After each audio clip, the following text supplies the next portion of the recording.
Hello everyone! It's our new day na naman at ito nga mag-update ang inyong Inday. Ako po pala ang kunyang ng HK at ito nga may 5 akong alaga.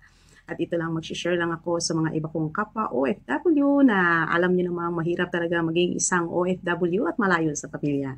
Ang isipin na lang natin bakit tayo pumunta dito ay dahil din para masuportahan natin at maibigay natin ang pangangailangan ng ating mga pangangailangan ng ating mga pamilya. O, diba po? Ito nga pala mag-share si Inday ninyo kung paano natin lalagpasan ang stress. Unang-una, tiwala lang po. At i-enjoy lang po natin ang ating trabaho. Huwag po man natin masyadong dibdibin kung ano man ang mga problema natin sa Pilipinas. Problema sa Pilipinas, huwag nyo na pong dalhin dito para hindi po kayo madistract sa inyong ginagawa. Lalo na't wala namang ibang tutulong sa inyo dito kundi kayo lang din. Ayan po ang mahalaga dyan at magtiwala lang po lagi. Minsan nagkakataon talaga nakakatagpo tayo ng amo na minsan talagang mataas ang standards, lalong nadadagdagan ng ating stress. Lalo na kung dito tayo sa Hong Kong dahil sadyang mga mahihigpit talaga sila lalo pagdating na sa kalinisan dahil alam nyo naman yan, may sobrang amo na sobrang perfectionist lalo na sa paglilinis. Naranasan ko po yan, i-share ko po sa inyo kung paano ko na-survive yan sa loob ng 5 taon kalahati. Ang amo kong babae, nako, pag sa kalinisan sobra, halos nagpipiano po siya. Unang-unang hirap dahil lahat talagang malinis. Hindi ako matapos-tapos sa trabaho.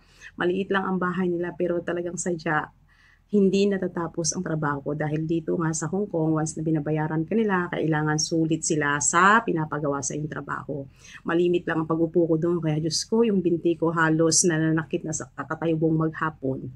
At saka talagang ang isip mo nandun lang sa loob ng pamamahay, hindi nagbabago. Kaya minsan mahirap talaga i-adjust.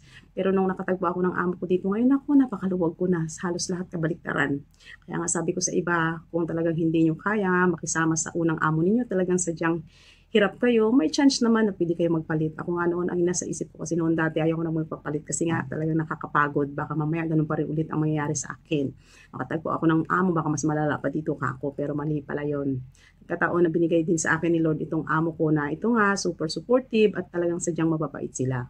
Wala akong masabi dahil ako ang nagdidesisyon sa 5 alaga ko. Ako nagdidesisyon kung anong mga dapat kong gawin, anong dapat ko ipakain sa kanila at ako lahat talaga sadya. Kung tutuusin, mas mahal pa nila ako. Ang alaga ko, mas mahal pa nila ako kaysa sa magulang nila. Pero hindi ko inaagaw ang trono na gano'n kasi nga pinapaliwanag ko pa rin dahil sadyang lagi nga nasa labas yung mga amo ko. Siyempre, sa akin naman lagi nakasandala yung mga alaga ko. Kaya gano'n siguro ang nangyayari.